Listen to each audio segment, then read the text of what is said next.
О самых ярких мероприятиях этого творческого сезона рассказала журналистам ИО министра культуры и архивного отдела Коми Мария Балмастова. Так, уже совсем скоро, с 29 по 31 октября, при поддержке президентского фонда культурных инициатив состоится региональный отборочный этап 6-го Всероссийского фестиваля народно-сценического искусства «Танцуй и пой, моя Россия». Заявки можно подать до 15 октября. С 15 по 16 сентября в Йошкар-Оле прошел первый отборочный тур детского отбора.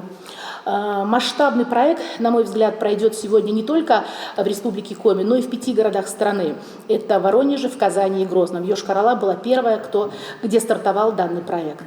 Для представителей творческих коллективов из разных регионов страны будет создана уникальная среда для обмена культурным профессиональным опытом. В рамках фестиваля состоятся лекции, семинары, также мастер-классы.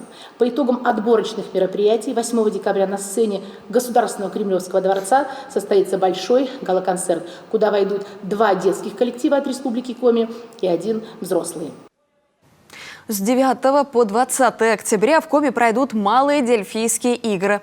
А уже в ноябре Коми примет вторые открытые молодежные арктические дельфийские игры. Параллельно в Москве на ВДНХ откроется масштабная выставка «Россия», где будет весь культурный потенциал региона. Юбилей отмечает театры оперы и балета, ему исполняется 65 лет. Уже 27 сентября состоится праздничный концерт. А ближайшая и, кстати, российская премьера – балет «Крик» по наследию Александра Зиновьева намечена на 28 октября. Театрализованный концерт подготовил и Академический театр драмы к 135-летию писателя и драматурга Виктора Савина. Праздничную дату мы будем отмечать в ноябре. А уже в эту пятницу стартует творческий год у молодежного театра. Молодежный театр представляет премьерный спектакль «Тартюф». То же самое, спектакль с очень интересной историей. Мы долго готовили постановку к юбилею выпуска нашей Питерской театральной академии. Из-за ковида, из-за разных обстоятельств мы из года в год откладывали, но тем не менее, с небольшим опозданием, но все-таки мы для наших выпускников театральной академии поставили этот спектакль. Получилась интересная, яркая работа.